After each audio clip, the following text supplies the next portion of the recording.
Hola les amis, j'espère que vous êtes en forme. Je suis actuellement au Pérou. Comme c'est l'hiver, il fait un peu plus froid qu'à Dubaï, ça c'est clair.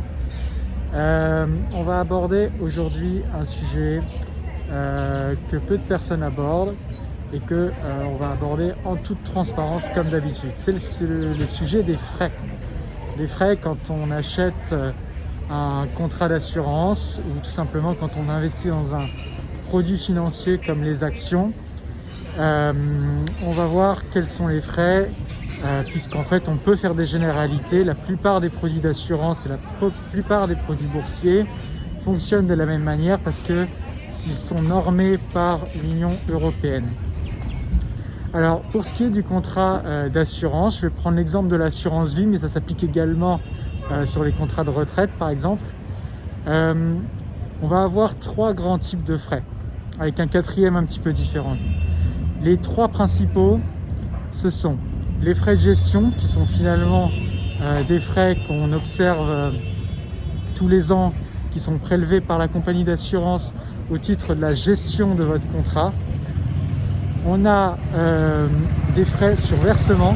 Donc là, les frais sur versement, c'est vraiment quelque chose qui vient rémunérer l'intermédiaire qui vous vend le contrat.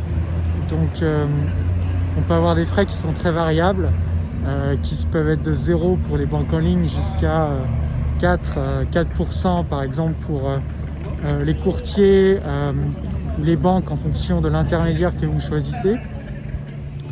Et ce fonctionnement-là, il est principalement dû au fait que la plupart des conseillers se rémunèrent au niveau du conseil qu'ils vous apportent à travers ces frais-là.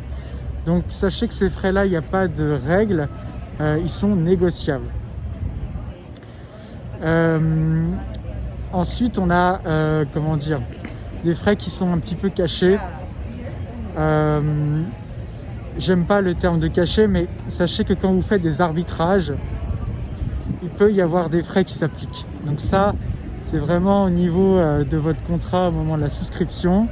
Est-ce que dans les conditions générales, est-ce que vous avez des frais ou pas sur vos arbitrages? Les courtiers, ils ont aussi la main pour pouvoir vous mettre des frais. Donc il faut vraiment voir au moment de votre arbitrage quels sont les frais qui seront prélevés par rapport à cet acte que vous faites. Dernier type de frais dont on parle très peu aussi, c'est finalement les frais qui sont pris à l'intérieur des fonds de votre assurance vie. Parce que comme vous le savez, une assurance vie, on va avoir ce qu'on appelle à l'intérieur des unités de compte. Ce sont des fonds, ce sont toutes les petites lignes qui apparaissent dans votre contrat. Et ça, derrière, il va y avoir des frais de gestion pris par le gérant de fonds, la maison de gestion du fonds. Alors ces frais-là, ils dépendent des fonds qui vont être sélectionnés dans votre contrat, bien évidemment, et ils ne sont pas négociables. Donc quand on regarde il faut bien regarder finalement la performance nette de ces frais-là. Est-ce que le fonds en question il performe plus que l'indice de référence, et compte tenu des frais qu'il vous prend, est-ce qu'il est intéressant ou non?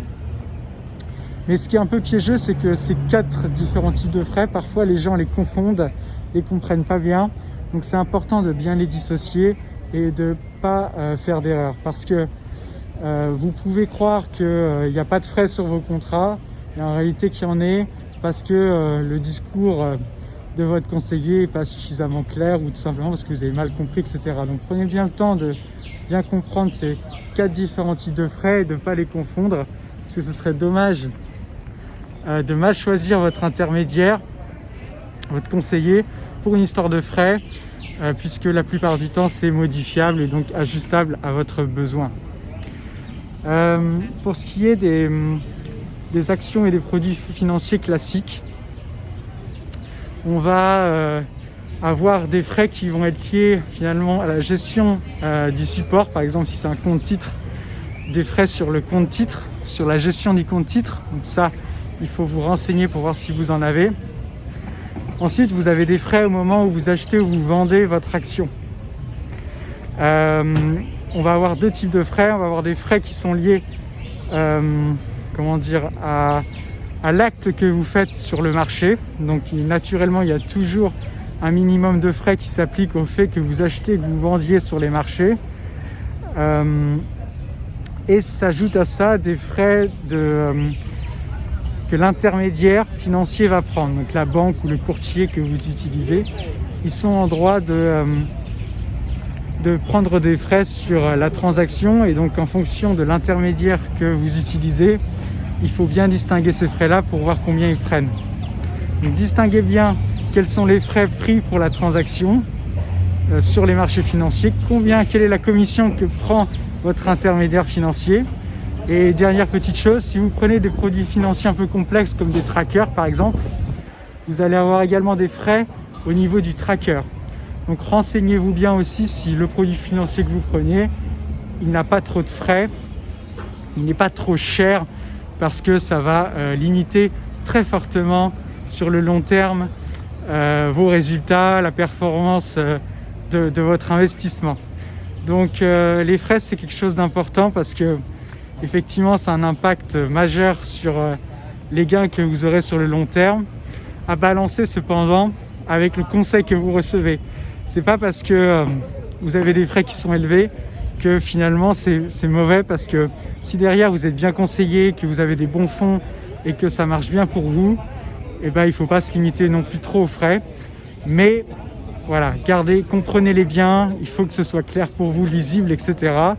Et pas que vous vous retrouvez dans des situations où vous payez énormément de frais et que du coup ce soit la raison pour laquelle votre produit financier ne performe pas ou que votre épargne ne se valorise pas sur le long terme. Voilà, comme d'habitude, si vous avez aimé cette vidéo, je vous invite à liker, surtout vous abonner à la chaîne, ça m'aide beaucoup. Et bien sûr, si vous avez des questions sur vos frais, des choses qui ne sont pas claires, etc., n'hésitez pas à venir m'en parler en commentaire, j'y répondrai avec très grand plaisir. Je vous retrouve le mois prochain pour une nouvelle vidéo. À bientôt!